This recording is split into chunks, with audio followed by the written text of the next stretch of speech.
नमस्कार। लोकसभा के बाद आज राज्यसभा में संविधान पर चर्चा हुई और वित्त मंत्री निर्मला सीतारमण ने भाषण दिया। उनका भाषण 1 घंटे से ज़्यादा की थी और पूरे भाषण में अतीत की बात कही गई, अपनी सरकार की बात छुपाई गई।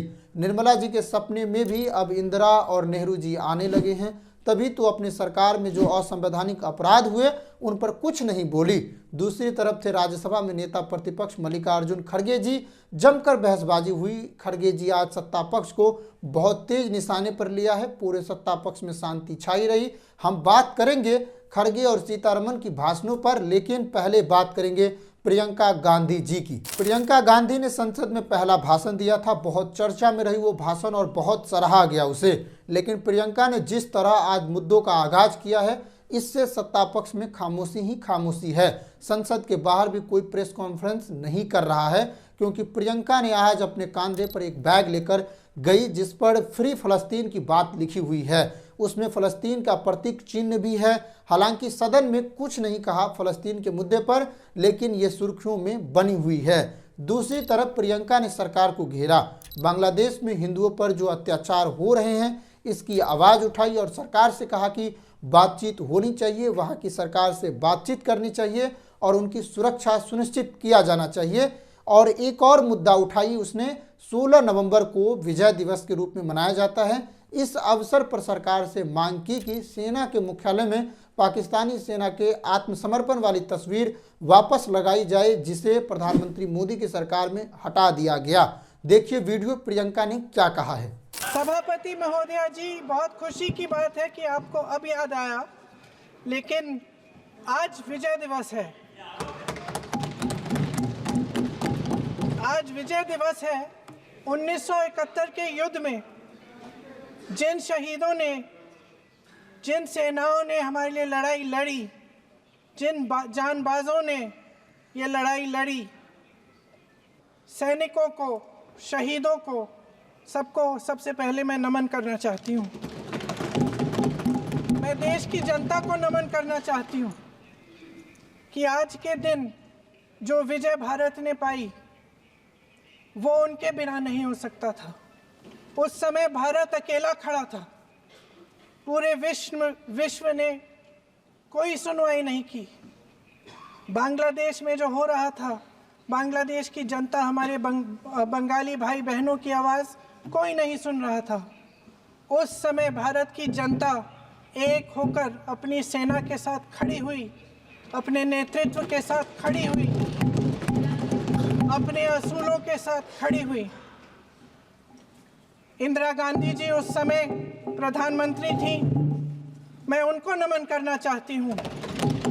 इस देश की महान शहीद हैं, जिन्होंने कठिन से कठिन परिस्थितियों में साहस दिखाया और एक ऐसा नेतृत्व दिखाया जिससे ये देश विजय हुआ। आज इस संदर्भ में मैं 2 मुद्दे उठाना चाहती हूँ। वो जो लड़ाई थी, असूलों की लड़ाई थी, लोकतंत्र का असूल। माननीय सदस्य श्री विरितो प्रांत, एक मिनट में खत्म करिए।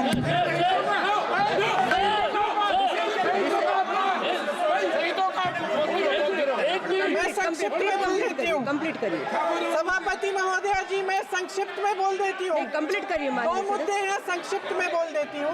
पहला मुद्दा ये है कि बांग्लादेश में जो अल्पसंख्यकों के साथ, जो हिंदुओं और ईसाइयों के साथ अत्याचार हो रहा है, उसके खिलाफ इस सरकार को आवाज उठानी चाहिए। बांग्लादेश की सरकार के साथ बातचीत करनी चाहिए और पूरा समर्थन देना चाहिए जिनको माननीय सदस्य श्री वरितो फ्रांसिस जी, सेम मैटर है, वो भी एसोसिएट करेंगे प्लीज। अरे पूरी जवाब तो बोलने दो, पूरे तो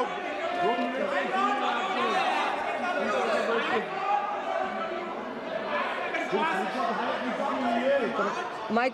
सेना के हेडक्वार्टर्स में से आज सेना के हेडक्वार्टर्स में से वो तस्वीर उतारी गई है जिसमें पाकिस्तान की सेना आत्मसमर्पण कर रही है भारत की सेना के सामने। माननीय सदस्य श्री कल्याण बनर्जी जी, उन महान से बस हो गया। प्रियंका विपक्ष की ताकत को दिन ब दिन बढ़ा रही है और इसकी सूझबूझ की बहुत तारीफ हो रही है। अब आते हैं राज्यसभा में संविधान के बहस पर किसने क्या कहा और अब क्या हो रहा है। 14 तारीख के शाम को 5:30 बजे प्रधानमंत्री जी भाषण देने आए थे। पूरे भाषण में वो इतिहास के पन्नों के साथ लिपटे रहे, साथ ही सपनों में भी खोए रहे। ना बेरोजगारी का जिक्र किया, ना महंगाई का जिक्र किया, ना कानून व्यवस्था का जिक्र किया, ना आर्थिक असमानता का जिक्र किया, ना मणिपुर हिंसा का जिक्र किया। बस इतिहास इतिहास होती रही और भाषण खत्म हो गया। उसने अपने 11 सालों में क्या किया ये बात नहीं बता पाए और कहते चले गए। इसी तरह आज वित्त मंत्री निर्मला सीतारमण जी इतिहास के पन्नों में लहूलुहान रही। 1 घंटे से ज्यादा का भाषण देकर बैठ गई। वित्त मंत्री जी अपने पूरे भाषण में भारत की अंतरिम सरकार और इमरजेंसी का जिक्र किया और अंत में जीएसटी की आलोचना करने पर विपक्ष को जवाब दिया और कहा जीएसटी को गब्बर सिंह टैक्स कह रहे हैं, वो नहीं ला पाए और हम लाए तो विरोध कर रहे हैं। निर्मला जी को समझना चाहिए कि जीएसटी ठीक है, तभी तो आपने दूध दही से लेकर अंतिम यात्रा तक जहां हो सका वहां जीएसटी लगा दिया और ये इस सरकार में हुआ है। कमाएं 100 रुपया और जीएसटी भरे 18 रुपया, तो इससे लोगों का घर चल जाएगा, यही बात कहना चाह रहे हैं। आप इस पर विचार करके कम कर दीजिए, सब कुछ ठीक हो जाएगा। गब्बर सिंह टैक्स नहीं कहा जाएगा। अरबपतियों पर टैक्स बढ़ा दीजिए, लेकिन आप उसके मामले में छूट दे रहे हैं, इसीलिए ये गब्बर सिंह टैक्स है, सही ही कहा जा रहा है। आपको समझने में दिक्कत हो रही है। इसी तरह निर्मला सीतारमण जी अपने भाषण की समाप्ति कर देती है और बैठ जाती है। इसके बाद खड़गे जी खड़े होते हैं और एक लंबी सी शेर पढ़ते हैं, जिसके बाद सत्ता पक्ष का मिजाज गर्म हो जाता है। पहले आप ये वीडियो देख लीजिए। आपको शायरी सुनाना चाहता हूँ अहमद फराज की मत कत्ल करो आवाज है उसका नाम। तुम अपने अंकीदों के नेज़े हर दिल में उतार जाते हो, हर दिल में उतारे जाते हो। हम लोग मोहब्बत वाले हैं, तुम खंजर क्यों लहराते हो। हम लोग मोहब्बत वाले हैं, तुम खंजर क्यों लहराते हो। इस शहर में नगमे बहने दो, बस्ती में हमें भी रहने दो। हम पालनहार है फूलों के, हम पालनहार है फूलों के, हम खुशबू के रखवाले हैं। तुम किसका लहू पीने आए, तुम किसका लहू पीने आए, हम प्यार सिखाने वाले हैं।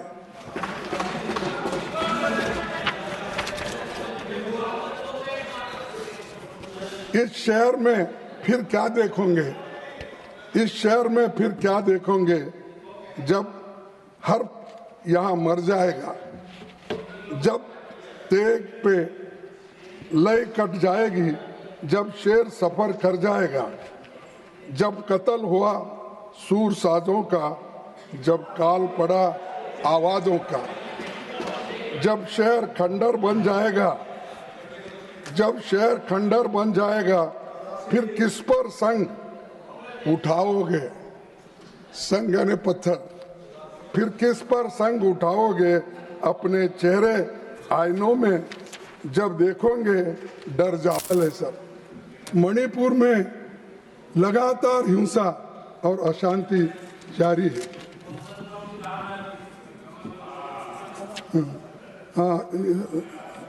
हिंसा और अशांति जारी है, लेकिन 1.5 साल में मोदी जी को मणिपुर की हालात का जायजा लेने का समय नहीं मिला। वो पूरे दुनिया में फिर रहे हैं, देश में फिर रहे हैं, इलेक्शन के लिए हर जगह जाते हैं। परसों मैं जब मिले थे तो उस वक्त मैं बोला, मुझे बोले कि कैसे हो, तो ठीक है बोले, शायद नड्डा साहब भी थे वहाँ, तो ठीक है बोले, तो आप बहुत घूम रहे बोल के मुझे बोले। तो मैं बोला साहब अब इलेक्शन में घूमना ही पड़ता है, आप जब गली गली घूम रहे हो, मैं कम से कम दिल्ली में तो फिरना पड़ेगा। तो ये सब जगह जाने का मौका उनको मिलता है, लेकिन मणिपुर जाने के लिए वो तैयार नहीं है। राहुल गांधी खुद गए और वहां से पाद यात्रा निकाली और ऑल पार्टी वाले उसको सपोर्ट करें। जब वो निकलते हैं, आपको तो इतना संरक्षण है, आप क्यों नहीं जा रहे, क्यों इस समस्या को सुलझा रहे हैं? तो मैं आपसे ये बात करने, इसके लिए मैं बात कर रहा था। और ये अशांति कितने दिन चलेगी, कैसा चलेगा, तो ये आप मुझे बताना चाहिए। और इस देश को एक हमने रखा।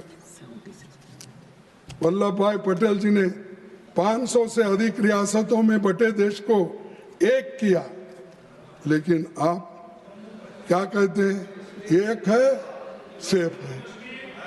अरे एक है सेफ है, ये सेफ है देश। इसमें कोई अगर कोई अंगार डालेंगे तो वो लोग इसको फोड़ने का काम कर रहे हैं। तो इसीलिए मैं ज़्यादा आपका वक्त नहीं लेता। भारत के पहले प्रधानमंत्री नेहरू जी कुछ दिनों से फिर हमारे सदन में जिंदा हो गए हैं। मर के जिंदा हो जाते हैं, क्योंकि प्रधानमंत्री जी को नेहरू से आलोचनात्मक वाली मोहब्बत है। एक शायरी याद आता है, कमबख्त बुराइयां खोजता है मेरी, अच्छाइयों को भी देख। यही हाल सत्ता पक्ष का हो गया है। IIT बनाकर जिसने विजन सेट किया, IIM बनाकर जिसने विजन सेट किया, इसी तरह सेल, भेल, गेल, परमाणु कार्यक्रम, अंतरिक्ष कार्यक्रम और तमाम दूरदर्शिता दिखाई। ये सब नहीं देखने के बजाय चिट्ठियों में ध्यान लगाकर पढ़ते हैं और निजी जीवन के पहलुओं को भी राजनीति में ले आते हैं। ये हैं हमारे प्रधानमंत्री नरेंद्र मोदी जी। इसके निजी पहलुओं पर अगर आप चर्चा करें तो आपके पास एक लंबा एपिसोड बन सकता है, लेकिन आप नहीं कर सकते क्योंकि आपके ऊपर प्रतिबंध लग सकता है। इस पर खड़गे ने क्या कहा, आप ये वीडियो देख लीजिए। प्रधानमंत्री जी के एक बार फिर सदन और देश के गुमराह करने की कोशिश की और कहा 1947 से 1952 के बीच में कोई इलेक्टेड सरकार नहीं थी और वो गैर कानूनी संशोधन ला रहे थे। ये मोदी साहब का कहना है। तो मोदी साहब के लिए मैं उनकी याददाश्त के लिए रिपीट कर रहा हूँ, क्योंकि देश की आज़ादी में ना उन्होंने हिस्सा लिए ना मैं हिस्सा लिया। नेहरू जी लिए और महात्मा गांधी जी लिए, सरदार पटेल लिए, ये लोगों ने जो किया काम, उस पर टिप्पणी करने का हमको कोई अधिकार नहीं। और दूसरा, उन्होंने नेहरू जी, पटेल जी, बाबा साहब खुद अपने श्याम प्रसाद मुखर्जी की क्रेडिबिलिटी पर हमला हो, वो हमला बोले, क्योंकि ऐसे लोगों के बात कर रहे थे जिनको उन्होंने कभी सुना नहीं, कभी देखा नहीं, उनके साथ कभी लड़े नहीं। तो नेहरू जी के खिलाफ नफरत में आप इतना बह गए कि आपने संविधान सभा, अंतरिम सरकार और अंतरिम संसद सब पर सवाल खड़ा कर दिया।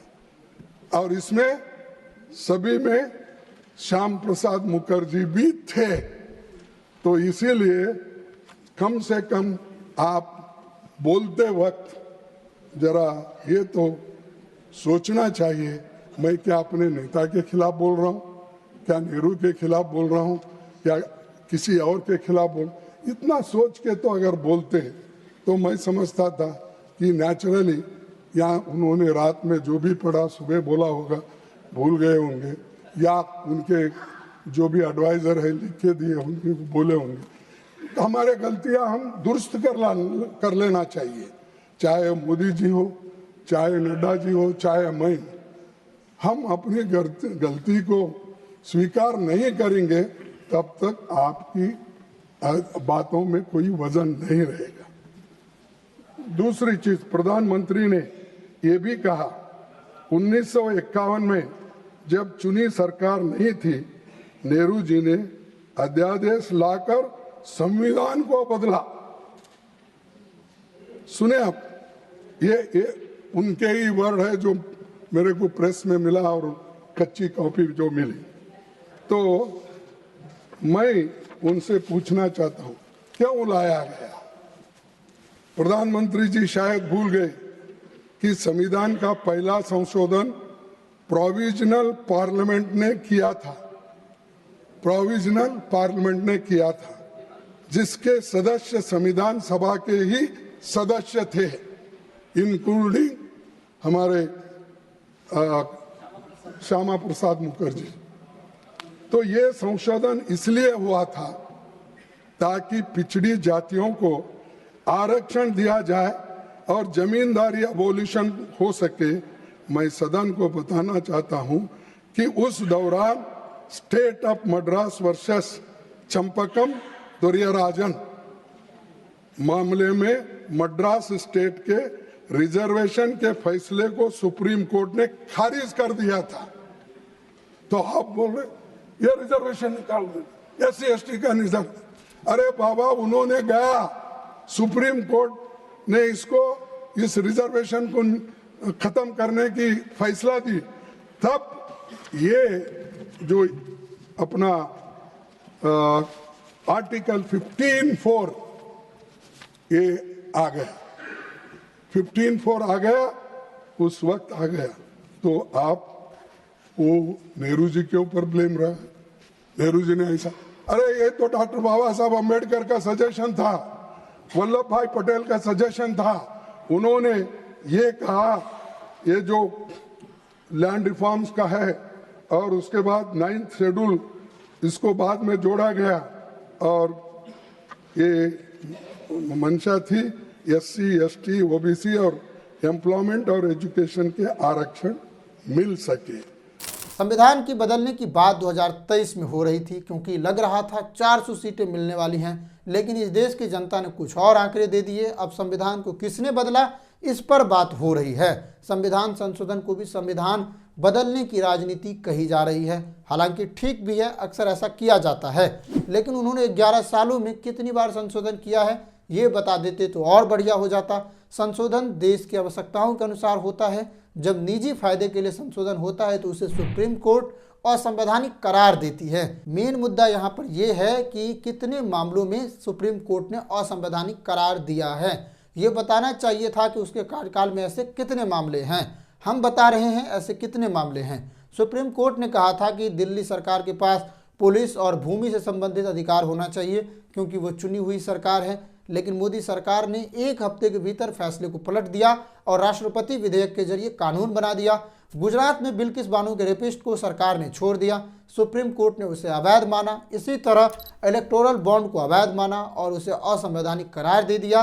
कम से कम 10 ऐसे फैसले हैं जिस पर याचिका लगाई गई है और ये सब अभी बताना चाहिए था। संविधान के मुद्दे पर चर्चा हो रही थी तो इन मामलों को भी बताना चाहिए था। इस पर मल्लिकार्जुन खड़गे ने सत्ता पक्ष को घेरा है। खड़गे ने अपने भाषण का अंत राहत इंदौरी के एक शेर से किया और कहा, जिधर से गुजरो धुआं बिछा दो, जहां भी पहुंचो धमाल कर दो, तुम्हें सियासत ने है दिया, हरी जमीनों को भी लाल कर दो। अपील भी तुम, दलील भी तुम, गवाह भी तुम, वकील भी तुम, जिसे भी चाहो हराम कर दो, जिसे भी चाहो हलाल कर दो। ये बात आज मल्लिकार्जुन खड़गे ने कहा है। लगातार उसने 2 शेर पढ़ी है और पूरे संविधान की चर्चा को गर्मजोशी से बनाए रखा है और पूरे सत्ता पक्ष को शांत कर दिया है। मल्लिकार्जुन खड़गे एक बार फिर फायर वाली मोड में आ गए हैं और उन्होंने रैपिडली सबको परास्त कर दिया है। आप इस वीडियो में समझ सकते हैं। हालांकि आप तमाम मुद्दों पर क्या सोचते हैं, संविधान के चर्चा पर कौन कौन से मुद्दों पर बात होनी चाहिए थी, कौन कौन से मुद्दों को रखना चाहिए था, कमेंट जरूर कीजिए। नीचे में कमेंट बॉक्स है, आप जाइए उसमें कमेंट लिखिए और अपनी प्रतिक्रिया दीजिए, कमेंट कीजिए और बताइए हमको। साथ ही ये भी बताइए कि आपको क्या लगता है कि कौन से मुद्दे पर चर्चा होनी चाहिए थी। निर्मला सीतारमण प्रधानमंत्री के भाषण, खड़गे जी के भाषण, प्रियंका जी की तथ्य, सभी चीज़ों पर आप अपना राय रख सकते हैं। इसके लिए आप कमेंट कर सकते हैं। नमस्कार, जय हिंद। लेकिन आप हमारे चैनल को देखना नहीं भूलिए, सब्सक्राइब जरूर कीजिए। सार इंडिया को नमस्कार।